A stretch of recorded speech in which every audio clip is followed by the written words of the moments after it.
Здравствуйте! В эфире информационная программа «Настоящее время. Азия». В пражской студии я, Динара Аргин. Сегодня в выпуске. В Ереване опять захват заложников. Радикалы, удерживающие полицейский участок после ночной перестрелки со спецназом, захватили в плен 4 врачей, которые приехали им помочь. Обыски у главы таможенной службы России Андрея Бельянинова и его возможный арест могут испортить российско-кыргызские отношения. Как утверждают эксперты, именно через Бельянинова президент Атамбаев имел прямой доступ к Путину. После Путина это был, наверное, самый влиятельный человек, Атамбаев. Выжившая монахиня рассказала, что происходило во время теракта внутри в церкви городка Сент-Этьен-дю-Рувре в Нормандии.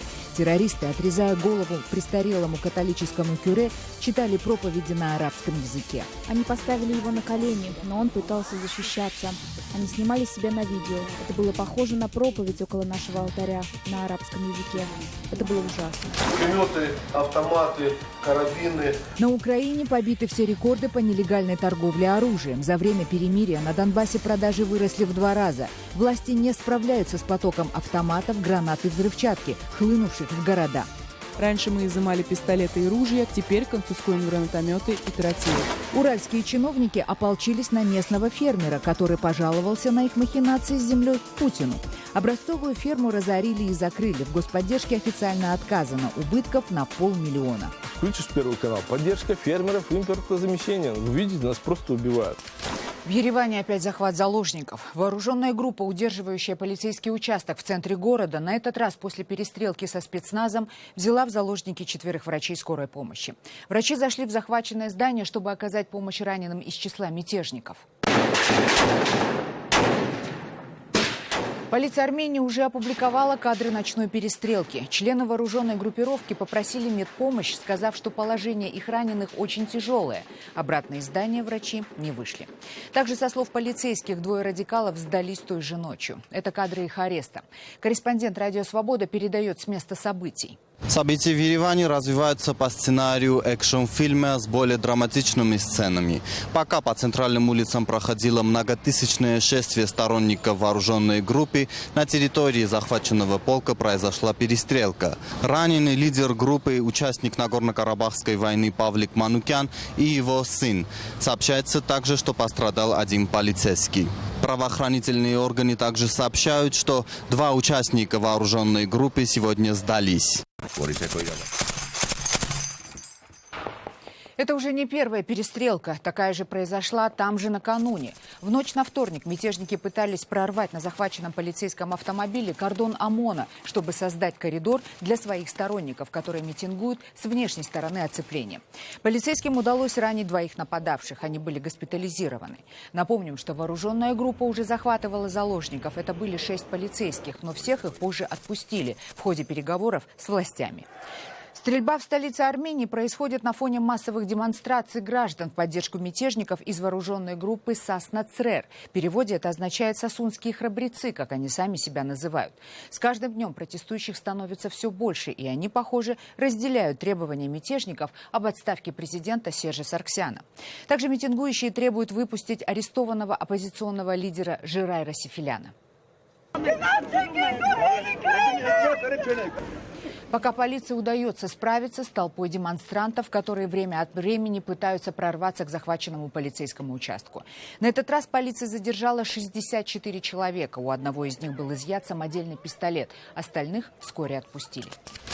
Мир потрясен терактом в маленьком французском городке Сент-Этьен-дю-Рувре, где террористы, ворвавшись в местную католическую церковь, казнили престарелого священника, отрезав ему голову на глазах у паствы. Почти все религиозные конфессии Франции и других стран осудили это чудовищное преступление. Агентство Рейтер распространяет запись аудиоинтервью с монахиней, которой удалось чудом ускользнуть от террористов. Они поставили его на колени, но он пытался защищаться. Когда террорист приставил к его горлу нож и был этим занят, он не мог меня видеть, и я смогла сбежать. Все люди кричали, пытались их остановить. Они снимали себя на видео. Это было похоже на проповедь около нашего алтаря на арабском языке. Это было ужасно.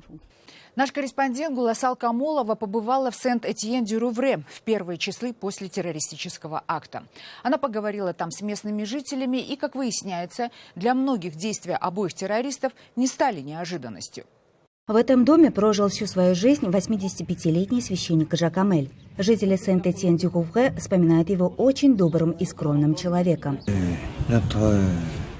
Он был очень спокойный человек. Никто не подумал бы никогда, что так может с ним случиться. Он был последним человеком, которого можно было бы так убить. Здесь нет никакого сомнения, что это сделал ИГИЛ. Я здесь живу, а церковь чуть подальше, а священник жил напротив моего дома. Священника Жака Амеля в маленьком городке с населением 30 тысяч человек знали и уважали все. Убийство в церкви для тихого городка Нормандии стало шоком, говорят местные жители. Конечно, очень грустно. Никогда не думали, что такое может произойти, потому что город очень спокойный. Мы солидарны. Не очень хорошо, но знал священника. Хороший был человек, спокойный, добрый. Он жил там, возле магазина. Мэрия Сент-Этьен-дю-Роувре находится в километре от места трагедии. Между церковью и мэрией находится дом, где жил священник Жак Амель. 26 июля полиция оцепила улицу, где произошла трагедия в церкви. В Сент-Этьен-дю-Роувре 2 католические церкви и 1 мечеть. Всего в нескольких сот метрах от одной из них находится мечеть Яхья, ассоциация мусульман городка. Мечеть открывается 5 раз в день во время молитвы мусульман. После этого нападения будет очень плохое отношение к мусульманам, к арабам. Будут смотреть на то, как ты выглядишь, если ты мусульманин. Если ты араб, будет сложно найти работу. Внешность будет определять отношения. К сожалению, это будет влиять на настоящих мусульман. В мечеть Яхья на послеполуденную молитву Аср пришли около 100 мусульман. Молельная комната мечети не заполнилась даже наполовину. Исповедующие ислам жители Сент-Этьен-дю-Роувре заполняют мечеть в пятницу во время обеденной молитвы. Большинство мусульман после молитвы стараются избегать общения с прессой. Они насторожены. Это катастрофа. Мы, как все французы, грустим. Мы страдаем так же, как и все. Мы, мусульмане, первые жертвы. Я уже 15 лет живу в этом городе. Я очень шокирована. Так как городок очень тихий и спокойный, мы не ожидали, что такое может произойти. Все события, произошедшие во Франции, негативно повлияют на всех мусульман. Тем временем в нескольких домах пригорода Руана полицейские провели спецоперации. После обысков в домах в Сент-Этьен-дю-Роувре задержано несколько человек. Гюлесаль Камалова, Руан, Нормандия, Франция. Обыски в доме у главы Федеральной таможенной службы России Андрея Бельянинова и его возможный арест по коррупционному делу могут неожиданно и самым негативным образом сказаться на российско-кыргызских отношениях. Как считают эксперты, главный российский таможенник Бельянинов фактически являлся российским куратором Кыргызстана по целому ряду важных политических и экономических вопросов. Именно через Бельянинова, соратника Владимира Путина по чекистской службе в Германии, президент Кыргызстана Атамбаев имел прямой доступ к российскому коллеге. Высказывались мнение о том, что он напрямую влиял на события в Кыргызстане 2010 года. И после этого его роль еще больше возросла после событий 2010 года. Он был напрямую ответственен за самый важный геополитический выбор Кыргызстана. Вхождение в таможенный союз и затем в Российский экономический союз. И поэтому переоценить его значение для Кыргызстана, человека, да, сложно. Мне кажется, после Путина это был, наверное, самый влиятельный человек для Атамбаева и, естественно, для нашей элиты. Напомним, что сотрудники Следственного комитета России изъяли во время обыска у чиновника почти 66 миллионов рублей в долларах и евро. Также в особняке нашли дорогие старинные картины, коллекции часов и драгоценности, происхождение которых Бельянинов не смог объяснить. Обыск проходил в рамках уголовного дела о контрабанде крупных партий дорогого элитного алкоголя. В Кыргызстане известия об обысках у Бельянинова сразу же вызвали беспокойство. В последнее время кыргызские власти решали важные экономические вопросы с Москвой исключительно через него. В знак особого отношения кыргызский лидер даже однажды наградил Бельянинова одной из высших государственных наград – орденом Данакер. Среди мигрантов из Кыргызстана, работающих в Италии, большинство составляют женщины. Почти все они дипломированные специалисты, преподаватели, врачи, ученые. Что заставляет высокообразованных кыргызстанок работать горничными и уборщицами на чужбине? В репортаже Джибек Бегалиевой. За итальянским пенсионером Алтын Белекова ухаживает почти полгода. Так она зарабатывает на жизнь. Сейчас ей 66, и когда 10 лет назад она заявила, что уезжает в Европу, подруги посчитали ее идею безумной. Я приехала в 56 лет. Я очень рисковала. Мои подруги говорили мне: зачем ты едешь туда? Но вот такой я рисковый человек. Сейчас я присматриваю за Альдо. Мне хорошо платят. На работу в Кыргызстане в таком возрасте меня бы не взяли. А сейчас я помогаю своим родственникам, и я очень довольна. В Италии у меня такие же права, как и у остальных. На отдых, на все. Со своим подопечным Альдо Алтын проводит почти все время. Гуляет с ним, водит по врачам и помогает по хозяйству. Сиделками в Италии работают многие мигранты из Кыргызстана. Наше образование здесь не годится, а другую работу не найти, потому что здесь тоже кризис. В основном мы смотрим за детьми, за стариками, иногда даже за собаками, убираем дома. В основном на такой работе. Но не только мы, но и украинцы, русские тоже работают в этих же сферах. Как и везде, кыргызстанцы в Италии работают в сфере услуг. По сравнению с более благополучными европейскими странами зарплаты здесь не очень высокие. Возможно, поэтому мужчин-мигрантов среди кыргызстанцев здесь практически нет. Для мужчин работы тут нет, если только не строительство. Без необходимых документов на севере на работу не берут. Здесь мужчины сами работают, не дают другим работать. Их женщины сидят дома, а мужчины работают.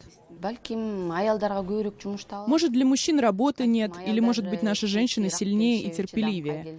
Были мужчины, которые пытались тут устроиться, но у них не получалось.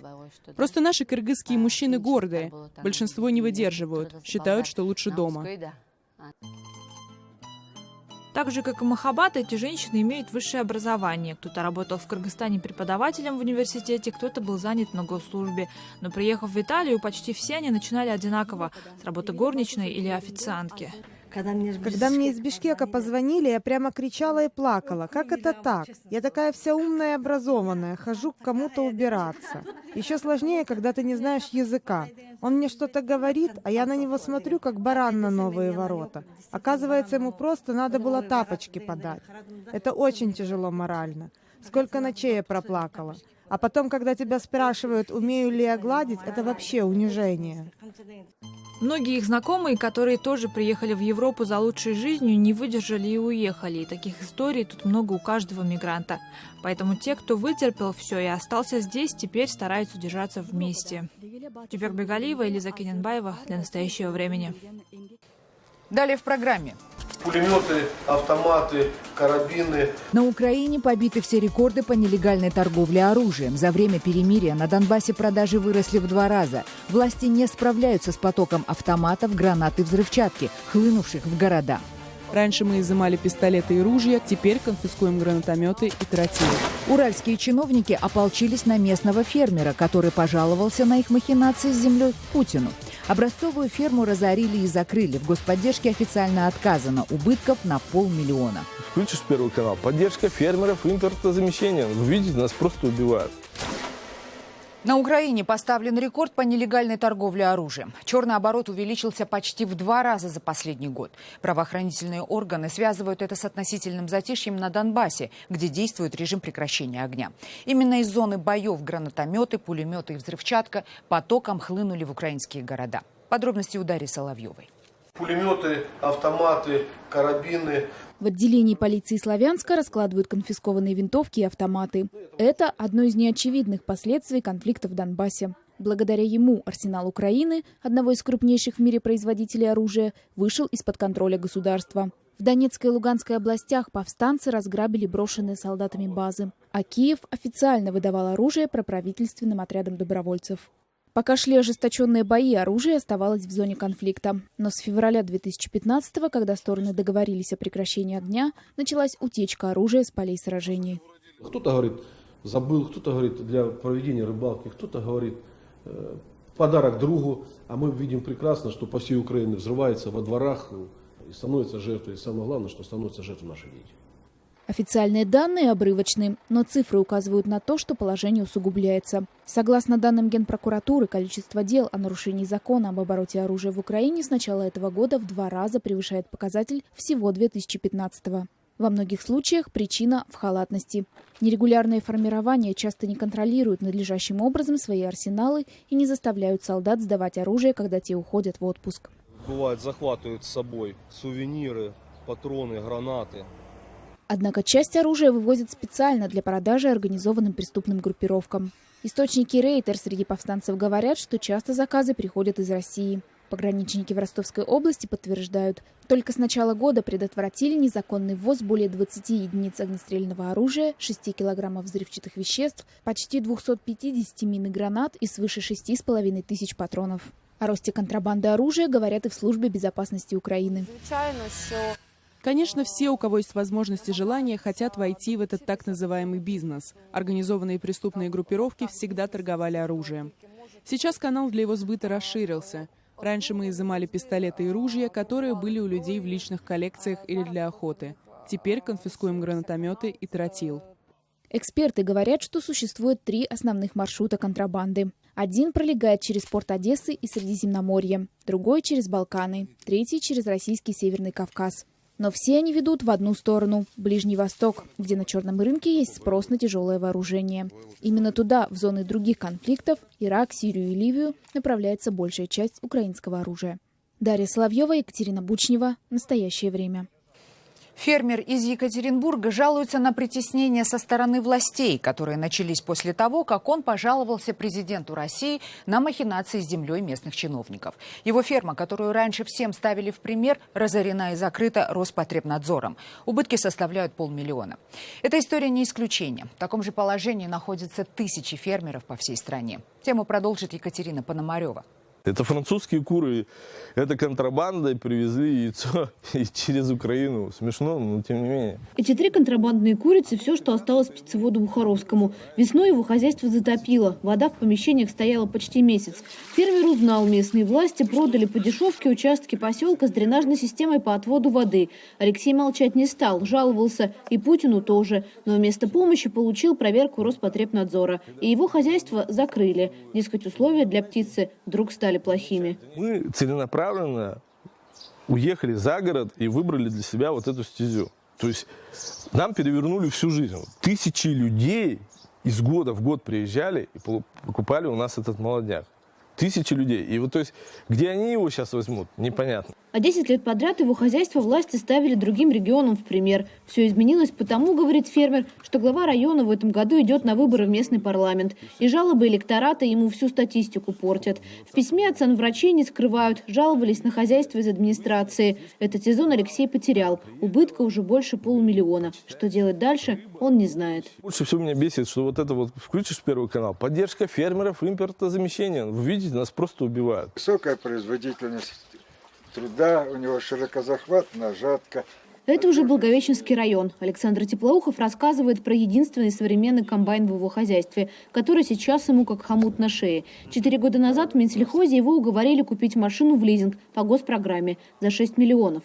Неподъемная для старика сумма. Чиновники обещали, государство возместит половину затрат. Так и было первый год. Потом в области случилось наводнение, помогать стали меньше, а сейчас и вовсе платить перестали. Тяжело, конечно, не хватает. Надо оставить в резерве, чтобы на следующий год, вдруг вот в этом году не урожай, надо в 17-м будет платить. Приходится резерв держать такой, чтобы было уже хотя бы первые платежи сделать чем-то. И так вот выкручиваемся. У чиновников разговор короткий, денег нет. Ну и что импортозамещение и страну кормить надо. Подождите, пока привстанем с колен. Тоже в ответ слышат и овощеводы Приморского края. Раньше они могли обменять урожай на семена 1 к 1 и сэкономить. Горючее немного, конечно, но субсидировали. А с этого года, говорят, все льготы отменили.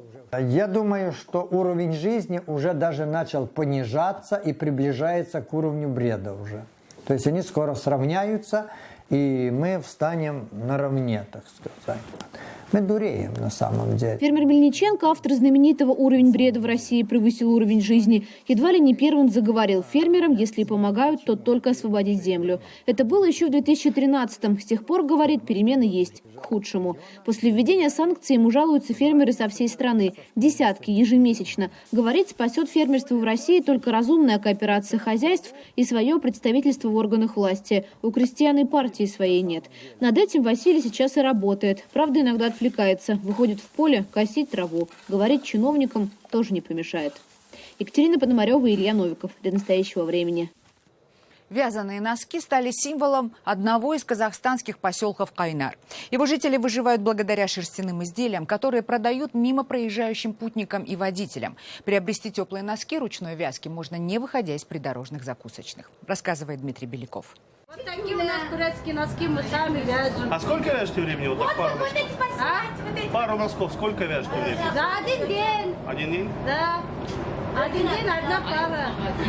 Шарифа, как и многие другие жители поселка Кайнар, работает в небольшом кафе возле трассы Алма-Ата-Тарас. Эти закусочные вдоль дороги – семейный бизнес. Здесь нет четкого разделения обязанностей. Каждый здесь одновременно и повар, и официант, и посудомойщик. А в свободное от клиентов время многие вяжут теплые шерстяные носки. Этот отрезок трассы, на котором разместилось около 30 небольших кафе, водители так и называют – носки. Фразы «поедим на носках», «давай встретимся на носках» можно услышать и от дальнобойщика, и от путешественника. Это все ручное изделие. Здесь в 3 нитки еще и плюс зеленая, да? Здесь идет ангорка, есть идет цветная нитка, вот она шерстяная, есть идет черная нитка. Еще делается, видите, ободок. Носочная арифметика очень проста. Стандартная пара стоит 2500 тенге. Это примерно $7 США. Треть цены – стоимость пряжи, треть – работа и еще треть – накрутка владельца кафе. При этом проезжающие водители практически единственный источник дохода в небольшом поселке. На это жить можно реально? Вот кто вяжет? Конечно, можно прожить, если, конечно, только этим заниматься. То есть только вязать постоянно? Только вязать, если. А так, есть люди вот вяжут, сейчас вот на лето они дома вечерами вяжут, а зимой они сдают в зиме, они еще дороже живут. Семью Маметовых можно назвать новаторами. Уже второй год они занимаются производством теплых меховых жилетов для взрослых и детей. В небольшом цехе на дому, по купленным в соседнем Кыргызстане лекалам, они шьют свои изделия. Это, говорю, вот чисто я вот самоучка. Надо там что-то сама придумала себе платье там сшила, и это уже тоже для себя как-то сшила, получилось. Там кто-то увидел и сказал, вот давай вот попробуй, получится. В день, помимо всей домашней работы, Эльма с сыновьями должна сшить не менее 20 жилеток. Товар сдают все в те же придорожные кафе. Свой ассортимент они стараются разнообразить расцветками и рисунками. В основном это различные орнаменты, однако можно встретить персонажей современных мультфильмов или даже лейбл известной торговой марки. Стоимость жилетов колеблется от 5 до $15 США. Половина ваш труд или треть, или четверть ваш труд? Сколько ваш труд? Можно сказать, половина. Половина? Да, и привоз материала, и сами режем, и сами шьем. Половина, считаем, что да. А это нормально, на ваш взгляд, это правильно? Да. То есть половина это достаточно для того, чтобы у вас был? Да, вот мы живем, семья нам хватает. После резкого скачка курса доллара и удорожания материалов производителям в Кайнаре пришлось снизить долю личного дохода, так как резко поднять цену они не могут, боятся потерять клиентов. Жители поселка надеются, что к началу холодного сезона спрос повысится и им удастся отбить эти потери. Дмитрий Беляков, Павел Энгельгард. Настоящее время. Это были все новости, о которых мы хотели вам рассказать. Читайте нас в социальных сетях и смотрите на сайте karenTime.tv. Мы встретимся с вами завтра в это же время. Всего доброго.